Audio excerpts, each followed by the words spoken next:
Subscribe કરો ये है न्यूज़ इंडिया चैनल ने પછી YouTube એપ પર બેલ આઇકોનનું બટન દબાવો અને નિહાળો ये है news India channel. Audio Jungle। વાવથરા જિલ્લાના થરા તાલુકાના પડાદર ગામમાં દહેજ વિવાદને લઈને યોજાયેલી સમાજની બેઠક દરમિયાન ધીંગાણું સર્જાતા 3 વ્યક્તિ ઇજાગ્રસ્ત થયા હોવાની ઘટના સામે આવી છે। ફરિયાદી પરિવારના જણાવ્યા મુજબ પડાદર ગામના સેવંતીભાઈ અંબારામભાઈ પંડ્યાની દીકરીના લગ્ન સુઈગામ તાલુકાના બેણપ ગામમાં થયા હતા। લગ્ન બાદ સાસરિયા પક્ષ દ્વારા પરિણીતાને માનસિક અને શારીરિક ત્રાસ આપવામાં આવતો હતો તેમજ વધારાના રૂપિયા 10 લાખ દહેજની માંગણી કરવામાં આવતી હોવાના પણ આક્ષેપો કરવામાં આવ્યા છે। આ મામલે સમાજના આગેવાનોની હાજરીમાં બંને પક્ષ વચ્ચે સમાધાન માટે બેઠક યોજાઈ હતી। ફરિયાદી પરિવારના જણાવ્યા મુજબ બેઠકમાં સાસરિયા પક્ષના આશરે 50-60 લોકો હાજર રહ્યા હતા। બેઠક દરમિયાન વાતચીત ઉગ્ર બનતા ધક્કા મૂકી અને મારામારી થઈ હતી। ઘટનામાં સેવંતીભાઈ અંબારામભાઈ પંડ્યા, પ્રદીપભાઈ સેવંતીભાઈ પંડ્યા, જીગરભાઈ ભાણેજ ઇજાગ્રસ્ત થયા હતા અને ત્રણેને સારવાર માટે ખસેડવામાં આવ્યા હતા। ઘટનાની જાણ થતાં પોલીસ પહોંચી હતી અને સમગ્ર મામલે તપાસ શરૂ કરી છે। ફરિયાદી પરિવારે દહેજની માગણી, પરિણીતાને થયેલા ત્રાસ અને હુમલામાં સંડોવાયેલા લોકો સામે કડક કાનૂની કાર્યવાહી કરવાની માંગ કરવામાં આવી છે। મારું નામ પંડ્યા સેવંતીભાઈ અંબારામ, ગામ પડાદરનો વતની છું અને મારે દીકરી અને મારો દીકરો છાટા પદ્ધતિથી બેણા રાયચંદભાઈ હરદાસભાઈને ત્યાં પરણાવેલા છે।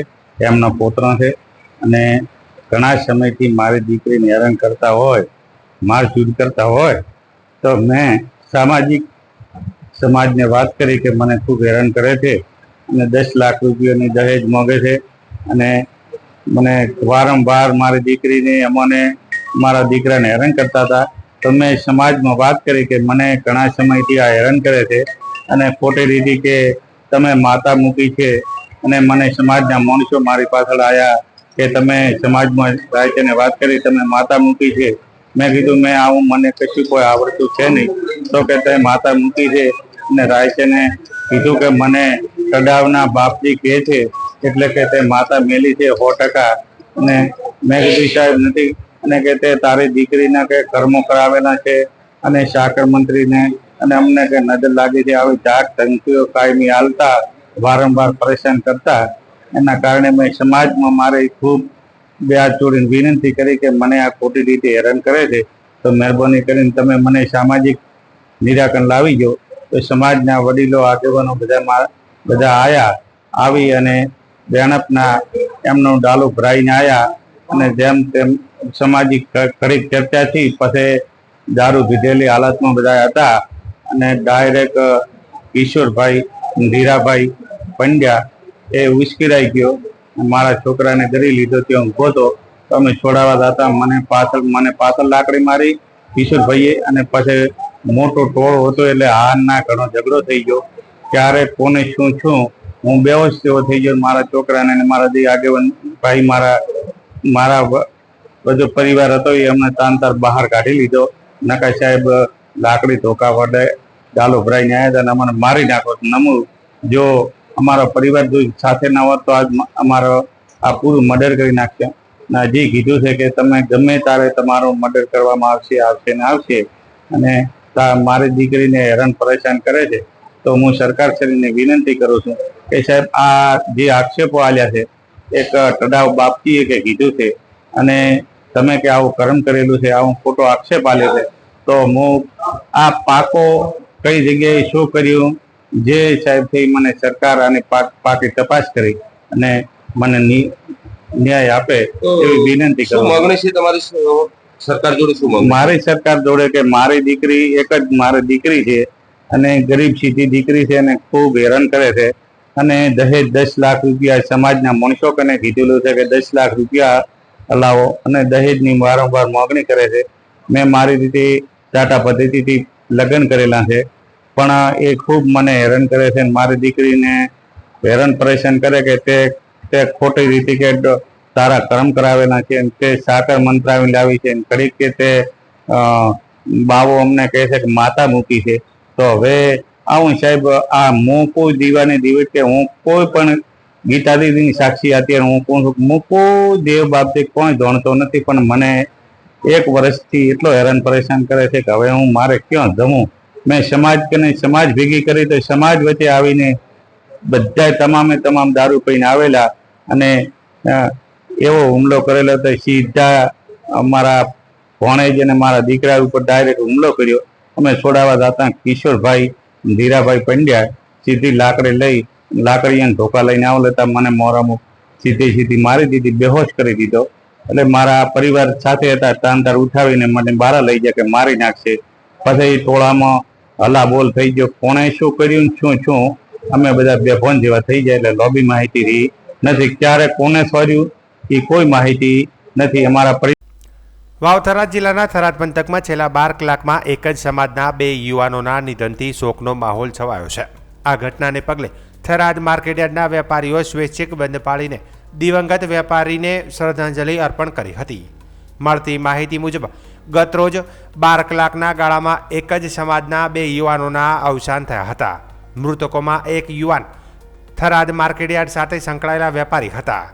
વેપારીના નિધનના સમાચાર મળતા જ આજે થરાદ માર્કેટયાર્ડના વેપારીઓએ શોક વ્યક્ત કરવા માટે સ્વૈચ્છિક રીતે યાર્ડ બંધ રાખવાનો નિર્ણય કર્યો હતો. તમામ વેપાર વ્યવહાર બંધ રાખીને વેપારીઓએ દિવંગત આત્માને શ્રદ્ધાંજલિ પાઠવી હતી. એક જ સમાજના 2 યુવાનોના ટૂંકા ગાળામાં થયેલા અવસાનથી પરિવારો, સગા સંબંધીઓ અને સમગ્ર થરાદ પંથકમાં દુઃખની લાગણી વ્યાપી ગઈ હતી. બંને યુવાનોના નિધનને પગલે મોટી સંખ્યામાં લોકો તેમના નિવાસસ્થાને પહોંચી પરિવારજનોને સાંત્વના પાઠવી રહ્યા છે અને સમગ્ર વિસ્તારમાં ગમગીનીનો માહોલ જોવા મળી રહ્યો છે. વાવ થરાદ જિલ્લાના સુઈગામ તાલુકાના દુધવા ગામના ખેડૂતોએ અપૂરતા વીજ પુરવઠા અને યુજીવીસીએલની કામગીરી સામે અસંતોષ વ્યક્ત કરી સુઈગામ પ્રાંત અધિકારીને આવેદનપત્ર પાઠવ્યું છે. ખેડૂતોના જણાવ્યા મુજબ સરકારના નિયમ મુજબ ખેતીવાડી માટે આશરે 8 કલાક વીજ પુરવઠો મળવો જોઈએ, પરંતુ અનેક વિસ્તારોમાં 6 કલાક જેટલો પણ નિયમિત વીજ પુરવઠો મળતો નથી, જેના કારણે સિંચાઈ અને ખેતીના કામકાજ પર ગંભીર અસર પડી રહી છે. તે ઉપરાંત ખેતરોમાં કાયમી વસવાટ કરતા ખેડૂતોને ઘર વપરાશ માટે વીજ કનેક્શન પણ આપવામાં આવે તેવી માંગ કરવામાં આવી છે. ખેડૂતોએ ચોમાસા દરમિયાન વીજ લાઇનોની સમયસર સફાઈ અને જાળવણી ન થતી હોવાનો પણ આક્ષેપ કર્યો છે. વૃક્ષોની ડાળીઓને સમયસર દૂર ન કરાતા વારંવાર વીજ પુરવઠો ખોરવાતો હોવાનું તેમણે જણાવ્યું હતું. આવેદનપત્રમાં ખેતીવાડી માટે નિયમિત અને પૂરતો વીજ પુરવઠો, વીજ લાઇનની સમયસર જાળવણી, કલમ 126 હેઠળના આકારણી બિલ અને દંડ અંગેનો ખેડૂતોનો રજૂઆતોને માનવતાપૂર્વક ધ્યાનમાં લઈ યોગ્ય નિર્ણય કરવા તેમજ ઘર વપરાશ માટે નિયમ મુજબ નવા વીજ કનેક્શન આપવા સહિતની માગણીઓ કરવામાં આવી હતી. આજે અમે સુઈગામ તાલુકાના ખેડૂતોએ રજૂઆત કરી છે, જેમાં યુજીવીસીએલ દ્વારા હેરાનગતિ લાઇટની છે, જેમાં 8 કલાકની જગ્યાએ 6 કલાક પૂરો વીજ પુરવઠો પડતો નથી અને ઉપર કનેક્શન અમે અલગથી જે ખેતીવાડીનું લીધેલ છે એમાંથી અલગ કનેક્શન ઘર વપરાશ માટે લેવાનું કહે છે, જેમાં ખેડૂતને 5000 રૂપિયા ભરીને ખેતીવાડી માટે મીટર લેવું પડે અને ઉપરથી એમાં ખેતીવાડી માટે પણ વીજ પુરવઠો પૂરો ના પડતો હોય તો ઘર મીટરમાં કઈ રીતે ખેડૂત સંતોષ રહેશે, એટલે એના માટે અમે રજૂઆત કરી છે પ્રાંત કલેક્ટરશ્રી અને યુજીવીસીએલ પેટા વિભાગ સુઈગામ ખાતે અમે રજૂઆત કરી છે. તો આ વાતનું તાત્કાલિક નિરાકરણ આવે અને ખેડૂતોને હેરાનગતિ બંધ થાય, બધી રીતે કોઈ પણ રીતે જે હેરાનગતિ છે એ બંધ કરવામાં આવે એવી રજૂઆત અમે આપેલ છે. શું પ્રશ્ન છે તમારો? ત્યાં મોટી તકલીફ એ છે કે વરસાદના કારણથી પશુપાલન હેરાન થાય છે, પશુઓને ઘાસચારાની તકલીફ છે, વીજળી પૂરી મળતી નથી. એટલે અમે આયોજનપત્ર પ્રાંત મામલતદારને સુઈગામ તાલુકામાં આપ્યું છે. તો અમને ઝડપી અમારું કામકાજ લાઇટનું જે છે અત્યારે ઝાડખાન બીજા વાવાઝોડાની તો ખબર છે ને આપણે કાયમી ચાલતો હોય, એટલે એક તો 10 ગામમાં છે ફીડર છે અને અહીંયા જ્યાં તો એ ઝાડખાનની અંદરમાં છે તો એમની પાસે પૂરતો જથ્થો નથી લોકોનો, તો એ અમારું કામ જલ્દી કરાવી અને મને વીજળી પુરવઠો મને આપે તો પશુપાલનને અત્યારે જાળવવાનું છે. વરસાદની ખેત છે એટલે વરસાદ માટે કરી અને આપણે કોઈ રજૂઆત ના કરી શકે, પણ આપણને જે એમણે આપણા માટે લાઇટ આપી છે અને અથવા તો મીટર આપ્યા છે, ઘર મીટર આપ્યા છે, તો એમના માટે રાતે લાઇટ નથી મળતી, રાતે લોકો છોકરાઓ હેરાન થાય છે. તો આપણી રજૂઆત એટલી છે કે અમને આનું કામ જલ્દી કામ કરી આલે. આગામી 16 જુલાઈએ યોજાનારી ભગવાન જગન્નાથજીની 149મી રથયાત્રા પૂર્વે શહેરમાં કોમી એકતા અને ભાઈચારાનું સુંદર ઉદાહરણ સામે આવ્યું છે. મુસ્લિમ સમાજ તરફથી દર વર્ષની જેમ પરંપરા મુજબ આ વર્ષે પણ જગન્નાથ મંદિરના મહંતને વિશેષ એકતા રથ અર્પણ કરવામાં આવ્યો છે. મુસ્લિમ અગ્રણી રોફ બંગાલી દ્વારા તૈયાર કરાયેલા આ રથમાં 3 ઘોડા સાથે 300 ગ્રામથી વધુ ચાંદીનો ઉપયોગ કરવામાં આવ્યો છે. આ વર્ષે પ્રથમ વખત રથ પર 5 ગ્રામ સોનાનો વરખ ચડાવી તેને વધુ આકર્ષક બનાવવામાં આવ્યો છે. રોફ બંગાલીના જણાવ્યા મુજબ રથ તૈયાર કરવામાં લગભગ 15 દિવસનો સમય લાગ્યો હતો.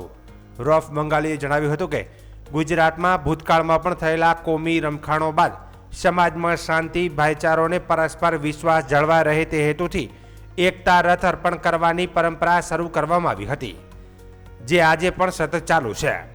તેમણે યુવા પેઢીને કોમી સૌહાર્દનો સંદેશ આપવાની જરૂરિયાત પર ભાર મૂક્યો હતો.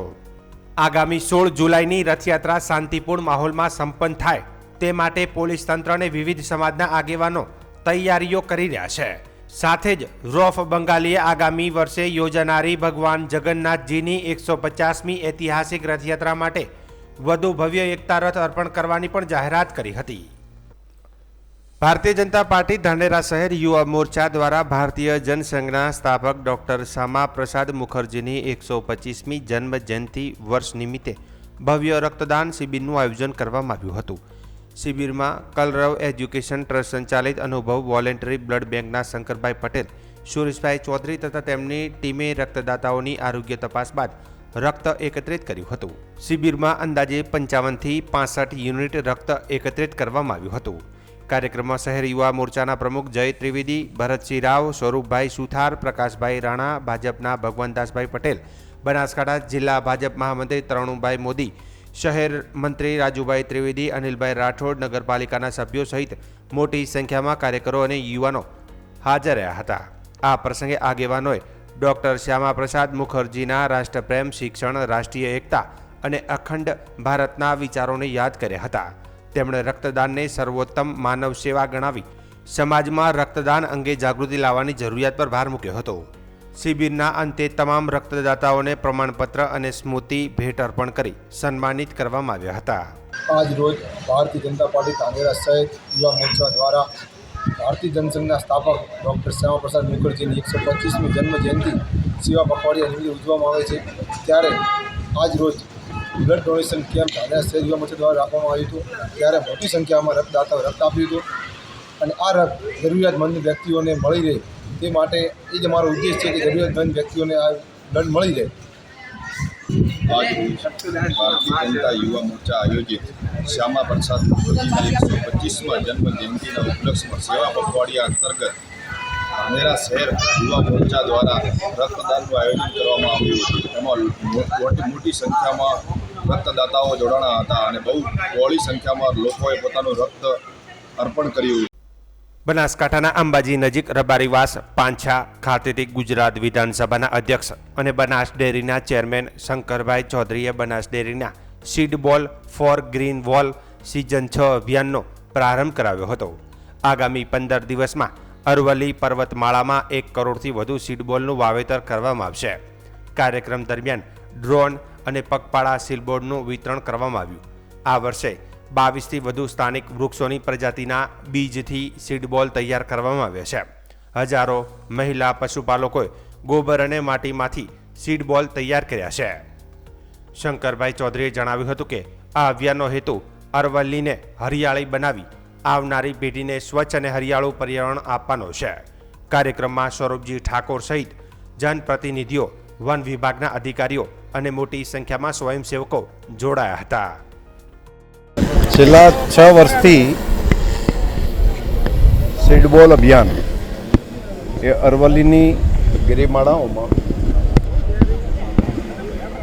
બનાસના પ્રજાજનો, બનાસ ડેરી, ફોરેસ્ટ ડિપાર્ટમેન્ટ સૌ સાથે મળીને અલગ અલગ સ્વૈચ્છિક સંસ્થાઓ, જ્ઞાતિ સમાજના ગ્રુપો, બધી ટીમો સાથે મળીને સહકારી આગેવાનો ગામે ગામથી બધા પર્વતો ઉપર આવીને સીડબોલ નાખવાનું કામ કરે છે. પહેલા વર્ષે જેસોરના પર્વત ઉપર કામ કર્યું હતું, તેનું ખૂબ સારા પરિણામ મળ્યા. અને અત્યારે આપણે ગયા વર્ષે ગબ્બરની અંદર આ કામને હાથ ઉપર લીધું, ત્યાં પણ ખૂબ સારું પરિણામ આપણને મળ્યું. અને સાતત્યપૂર્ણ રીતે આ 6થા વર્ષે આ કામને આગળ વધારી છીએ. અહીંયા હરિયાળી ચૂંદડી માં જગદંબાને પહેરાવી શકાય કેવું એક આ કામ છે. આપણા પ્રધાનમંત્રી મોદી સાહેબે એક આહવાન કર્યું હતું કે અહીંયા અંબાજીના દાંતાના ડુંગરાઓ એ હરિયાળા બને. એમણે કહ્યું હતું કે અમારા બચપનની અંદર અહીંયા એક હરિયાળી હતી, ફરી એવી હરિયાળી નિર્માણ થાય તે માટે આપણે બધા સંયુક્ત રીતે પ્રયત્ન કરીએ. અને આ કામ એક નાગરિક તરીકેનું કામ છે. હું પણ આ કામ કરી રહ્યો છું, તો એક નાગરિક તરીકેનું મારું કર્તવ્ય છે એ કરું છું. અને લાખો લોકો જે જોડાઈ રહ્યા છે એ પણ એક નાગરિકના કર્તવ્ય તરીકે આવનારી પેઢી માટે આપણે પાણી જોઈશે, શુદ્ધ હવા જોઈશે, સારું પર્યાવરણ જોઈશે, પ્રાણી પંખી એ બધાને જીવવાનો અધિકાર છે, તેના માટે પણ આપણે આપણું કર્તવ્ય બજાવવું જોઈએ. એ સમજીને બધા લોકો આ કામમાં જોડાય છે.